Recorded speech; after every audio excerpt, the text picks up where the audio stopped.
ما كان محمد أبا أحد من رجالكم ولكن رسول الله وخاتم النبيين.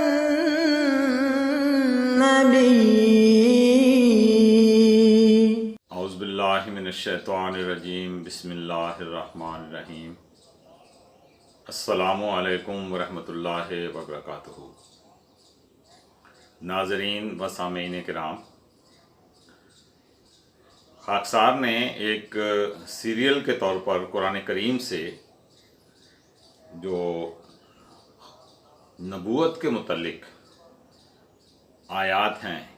جس سے یہ ثابت ہوتا ہے کہ آئندہ بھی جو انعام نبوت ہے وہ جاری ہے، اس سلسلہ میں مختلف آیات سے یہ ثابت کیا ہے کہ جو معنی علماء خاتم النبیین والی آیت کے لیتے ہیں کہ آئندہ ہر قسم کی نبوت کا دروازہ بند ہے، اس کو ان معنوں کے لحاظ سے اور ان کا یہ خیال قرآن کریم کی دیگر آیات سے بالکل مختلف اور ٹکراتا ہے، کیونکہ خاکسار نے بارہا مرتبہ یہ بات آپ کے سامنے رکھی ہے کہ اگر ان علماء کے پاس قرآن کریم سے کوئی ایک بھی دلیل ہو تو ان کو چاہیے کہ وہ پیش کریں کہ جو معانی وہ کرتے ہیں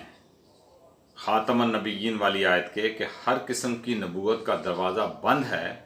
اس کی تائید میں قرآن کریم سے کوئی ایک آیت لا کر پیش کریں جو ہر قسم کی نبوت کا دروازہ بند کرتی ہو۔ لیکن قرآن کریم میں کوئی ایک بھی ایسی صورت نہیں ہے جو ان کے ان معنوں کی تائید کرتی ہے جو یہ علماء کرتے ہیں۔ نہ تو نبوت کے بند کرنے کی تائید میں کوئی ایسی قرآن کریم میں آیت موجود ہے، اور دوسرا معنی جو یہ کرتے ہیں کہ رسول کریم صلی اللہ علیہ وسلم خاتم النبیین کا مطلب ہے آخری نبی، اور خاتم کے معنی آخر ہوتے ہی نہیں، یہ بھی معنی جو ہیں یہ علماء اپنے طور پر اس میں سے نکالتے ہیں۔ دیکھیں قرآن کریم کی جو یہ آیت ہے کہ ما کان محمد ابا احد من رجالکم ولکن رسول اللہ وخاتم النبیین، کہ حضرت محمد مصطفیٰ صلی اللہ علیہ وسلم تم مردوں میں سے کسی کے باپ نہیں ہیں، لیکن آپ اللہ کے رسول اور خاتم الانبیاء ہیں۔ یہاں پر دو باتیں بیان کی گئی ہیں، اور ان دونوں باتوں کا آپس میں بڑا گہرا تعلق ہے جو میں آج یہاں آپ کے سامنے بیان کرنے لگا ہوں۔ اور ان علماء نے تو خاتم النبیین کے وہ معنی کر کے کہ آپ آخری نبی ہیں، آپ نے نبوت کا دروازہ بند کر دیا، آئندہ کوئی نبی نہیں آ سکتا، حضرت محمد مصطفیٰ صلی اللہ علیہ وسلم کی وہ شان جو خدا تعالیٰ قرآن کریم میں کی اس آیت میں بیان کر رہا ہے، اس کو یہ لوگ کم کرتے ہیں،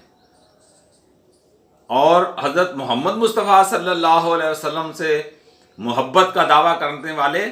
حضرت محمد مصطفیٰ صلی اللہ علیہ وسلم کے مقام کو اپنے خود تراشیدہ معنی نکال کر گرانے کی کوشش کرتے ہیں۔ اگر ان علماء کی بات مان لی جائے جس طرح سے یہ معنی کرتے ہیں تو اس کے کیا معنی بنیں گے کہ حضرت محمد مصطفیٰ صلی اللہ علیہ وسلم تم مردوں میں سے کسی کے باپ نہیں، ایک تو مردوں میں سے جو نسل چلتی ہے گویا کہ وہ منقطع ہو گئی، تو یہ کوئی خوبی کی بات نہیں ہے کہ کسی کی نسل کا منقطع ہو جانا، یہ خوبی کی بات نہیں ہوا کرتی، یہ سب لوگ جانتے ہیں، یہ علماء بھی جانتے ہیں۔ اور دوسری بات یہ کہ وہاں کہہ دیا اور آپ خاتم النبیین ہیں کہ نبیوں کو بھی ختم کرنے والے ہیں، گویا کہ نسل بھی آپ کی ختم، نعوذ باللہ، اور نبیوں کو بھی آپ نے ختم کر دیا۔ یعنی یہ دونوں نعمتیں جو کسی کے وجود کو زندہ رکھنے کے لیے ضروری ہوتی ہیں کہ ایک تو اس کی مردوں میں سے نسل کا قائم رہنا، اور دوسرا روحانی لحاظ سے نبوت کا انعام جاری رہنا، ان دونوں دروازوں کو گویا کہ یہ علماء اس آیت کی روشنی میں بند کرتے ہیں، اور یہ کہتے ہیں جی یہ دونوں چیزیں بند ہو گئی۔ جبکہ قرآن کریم کی ایک دوسری آیت بھی میں یہاں شامل کرنا چاہتا ہوں، وہ سورہ کوثر کی ہے کہ انا اعطیناک الکوثر فصلی لربک وانحر ان شانئک هو الابتر۔ یہاں پر جو اللہ تعالیٰ نے فرمایا کہ محمد صلی اللہ علیہ وسلم ہم نے تجھے کوثر عطا کیا ہے، کوثر کے معنی ہوتے ہیں ہر چیز کی بہتات، یعنی ایسی بہتات کہ جو گنی نہ جا سکے، لا انتہا، جس کی انتہا نہ ہو، کوثر کے یہ معنی ہوتے ہیں۔ ایک کوثر تو وہ ہے جو جنت میں حوض کوثر، وہ ایک الگ چیز ہے، لیکن یہاں پر جو اللہ تعالیٰ قرآن کریم میں فرما رہا ہے کہ وہ کوثر تو اپنی جگہ ہے، لیکن حضرت محمد مصطفیٰ صلی اللہ علیہ وسلم کو جو کوثر عطا کیا گیا ہے وہ لامتناہی انعامات ہیں، وہ لامتناہی فضل ہیں، وہ لامتناہی جو ہیں نہ ختم ہونے والے، نہ گنے جانے والے انعامات ہیں جو حضرت محمد مصطفیٰ صلی اللہ علیہ وسلم کو عطا کیے گئے، روحانی لحاظ سے بھی اور جسمانی لحاظ سے بھی۔ اور پھر آگے فرمایا ان شانئک هو الابتر، یاد رکھو تمہارا مد مقابل وہی ابتر رہے گا۔ اب دیکھیں قرآن کریم کی یہ آیت جو سورہ احزاب کی ہے، یہ کیا کہہ رہی ہے؟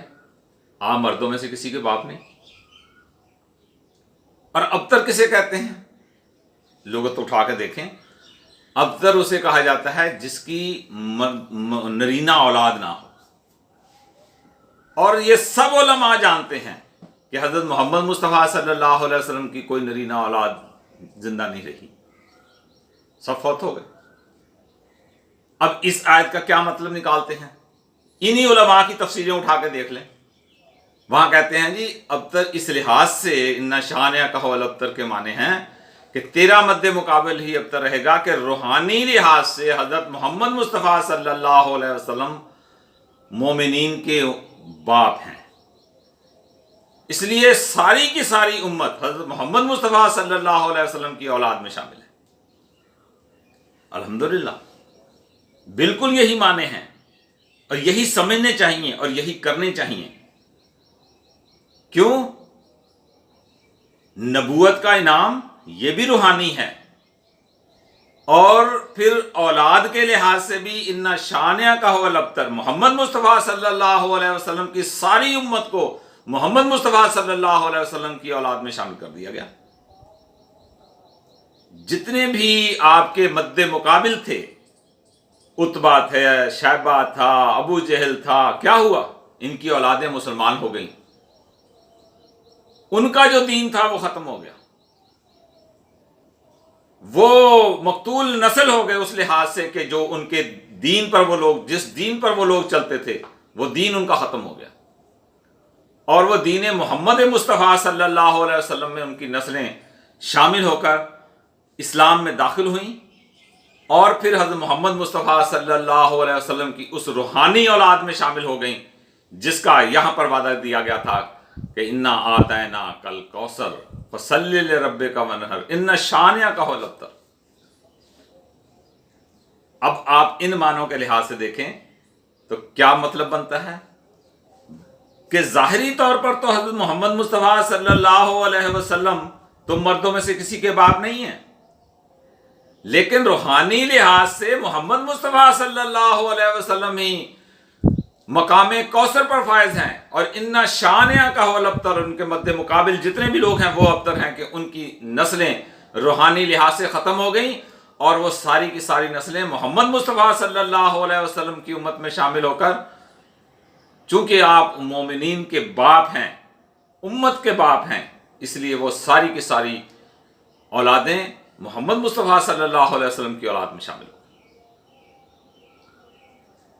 یہ ہے مقام حضرت محمد مصطفیٰ صلی اللہ علیہ وسلم کا۔ اور پھر اگر آگے کر دیا جائے کہ آپ خاتم النبیین، نبیوں کو ختم کرنے والے ہیں، تو یہ کون سی کوئی بہت برتری والی بات ہوگی؟ خاتم کے معنی اصل میں تو مہر کے ہیں، اور خاتم النبیین کے معنی ہیں نبیوں کی مہر. یہ اس کے حقیقی معنی ہیں. اور علماء جتنے بھی معنی لیتے ہیں، آخری، مہر، بند کر دینا، ختم کر دینا، یہ سارے کے سارے مجازی معنی کہلاتے ہیں. مفردات راغب اٹھا کے دیکھ لیجئے. اور اگر کوئی حقیقی معنی قرآن کریم کی کسی آیت سے، کسی لفظ سے نہ ٹکرائے، مجھے یہ بتائیے کہ کیا ضرورت ہے کہ ہم اس کے مجازی معنی لیں؟ مجازی معنی لینے کی تو ضرورت اس وقت پیش آئے گی جب کہ قرآن کریم کی دوسری آیات سے اس کے حقیقی معنی ٹکراتے ہوں. اور میں ان علماء سے کہتا ہوں کہ اگر جو معنی ہم کرتے ہیں خاتم النبیین، کہ آپ نبیوں کی مہر ہیں، اور ہم نے تو بتا دیا کہ آئندہ پہلے بھی سابق میں بھی جتنے نبی آئے وہ حضرت محمد مصطفیٰ صلی اللہ علیہ وسلم کی مہر سے آئے، اور آئندہ بھی جو نبی ہوگا وہ محمد مصطفیٰ صلی اللہ علیہ وسلم کی ہی مہر سے نبی بن سکتا، ورنہ نہیں ہو سکتا. کیونکہ وہ من یطع اللہ والرسول والی جو آیت ہے وہ اس بات پر شاہد ناطق ہے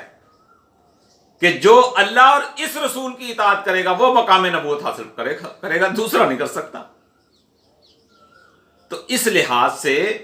خاتم النبیین کے معنی تو نبیوں کی مہر بنتے ہیں. باقی جتنے معنی علماء چاہیں نکال لیں وہ سب مجازی معنی ہیں. اور جب حقیقی معنی اپنی جگہ پر فٹ ہو رہے ہیں اور وہ قرآن کریم کی کسی آیت سے نہ ٹکراتے ہوں، وہی معنی لیے جائیں گے، مجازی معنی نہیں لیے جائیں گے.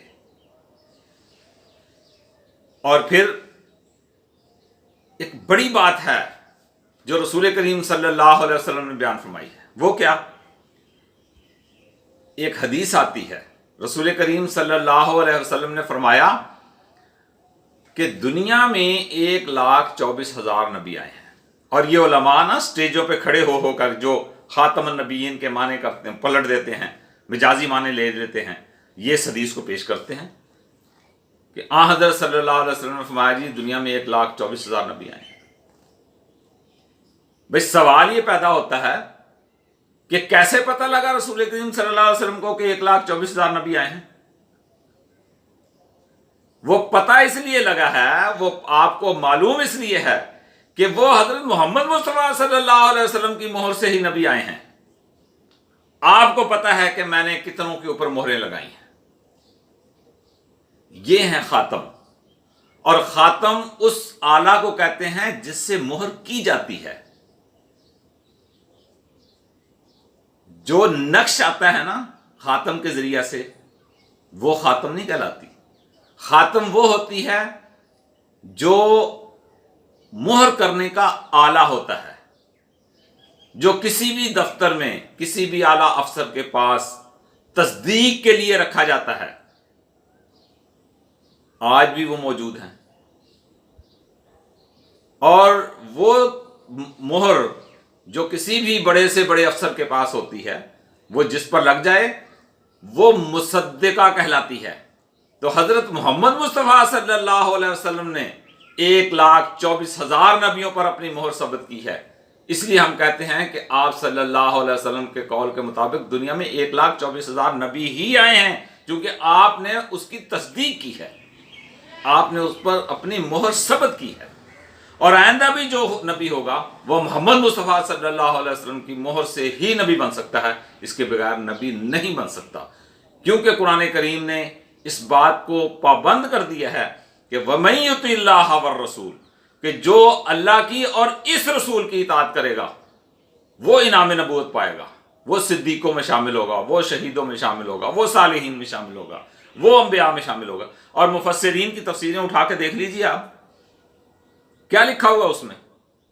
علماء نے خود لکھا ہے، مفسرین نے خود لکھا ہے کہ اس آیت سے مراد یہ ہے کہ وہاں نبی نبیوں کے ساتھ ہوں گے،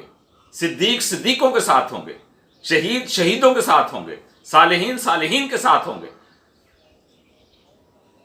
کیونکہ وہ اس مقام پر فیض ہوں گے. یہ نہیں ہوگا کہ ایک جو ہے وہ صدیق ہو اور وہ جا کے نبی کی صف میں بیٹھ جائے. نہیں، نبیوں کے صف میں نبی بیٹھیں گے.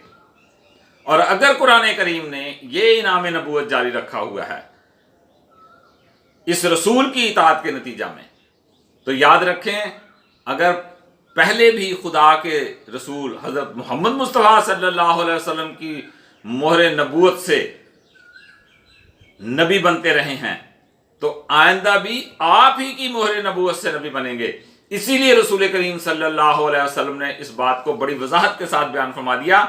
کہ جس نبی کے آنے کی میں پیشگوئی کر رہا ہوں، جس مسیح اور مہدی کے آنے کی میں پیشگوئی کر رہا ہوں،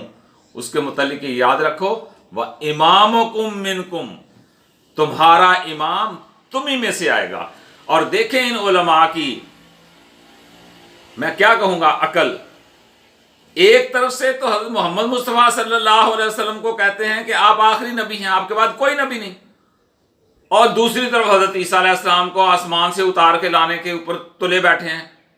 کہ بھئی جو بعد میں آئے گا وہ آخری نہیں ہوگا۔ خود سمجھیں آپ،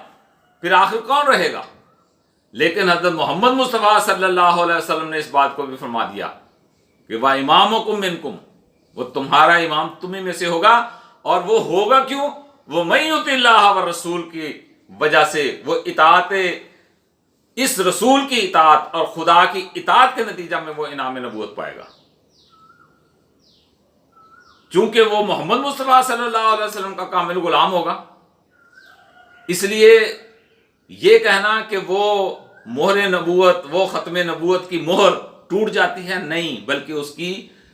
شان اور زیادہ بلند ہوتی ہے کہ پہلے بھی جو نبی آئے محمد مصطفیٰ صلی اللہ علیہ وسلم کی مہر سے آئے، اور آئندہ بھی جو نبی آئے گا محمد مصطفیٰ صلی اللہ علیہ وسلم کی مہر ہی سے نبی بنے گا، اس کے علاوہ نہیں بن سکتا۔ تو ہمارا بس کہنا اتنا ہی ہے، ہمارا جرم بس یہ ہے کہ ہم ایمان رکھتے ہیں کہ جب ہوگا اسی امت سے پیدا رہنما ہوگا، نہ آئے گا مسلمانوں کا رہبر کوئی باہر سے، جو ہوگا خود مسلمانوں کے اندر سے کھڑا ہوگا۔ بس میں ان علماء کو کہتا ہوں، اگر تمہارے پاس ایک بھی دلیل ہے جو مانے آپ کرتے ہو کیا حضرت صلی اللہ علیہ وسلم کے بعد ہر قسم کی نبوت کا دروازہ بند ہے، ایک آیت قرآن کریم سے نکال کے دکھا دو، تم قیامت تک نہیں نکال سکتے، کیونکہ خدا نے اور حضرت محمد مصطفیٰ صلی اللہ علیہ وسلم نے اس نبوت کے سلسلے کو جب تک بنی آدم دنیا میں قائم ہے جاری اور ساری رکھا ہے، مگر شرط یہ ہے کہ وہ محمد مصطفیٰ صلی اللہ علیہ وسلم کی کامل تابع داری اور مطابعت کے نتیجہ میں مقام نبوت حاصل کر سکتا ہے، اس کے بغیر قطعاً حاصل نہیں کر سکتا۔ بس میں اسی پر اتفاق کرتا ہوں۔ اللہ تعالیٰ سے دعا ہے کہ وہ ہم کو حقیقی معنوں میں اور صحیح طور پر ختم نبوت کو سمجھنے کی توفیق عطا کرے، اور وہ شان جو قرآن کریم اور خدا تعالیٰ محمد مصطفیٰ صلی اللہ علیہ وسلم کی بیان کرتا ہے، اس شان کو ہم سمجھنے والے ہوں، اس شان کو ہم جاننے والے ہوں، اس شان کو ہم دنیا کے سامنے پیش کرنے والے ہوں۔ اللہ تعالیٰ ہم سب کو علم، عقل، فراست اور فہم عطا کرے، تاکہ یہ دین جو محمد مصطفیٰ صلی اللہ علیہ وسلم کا دین ہے وہ ساری دنیا پر غالب آ جائے۔ السلام علیکم ورحمۃ اللہ وبرکاتہ۔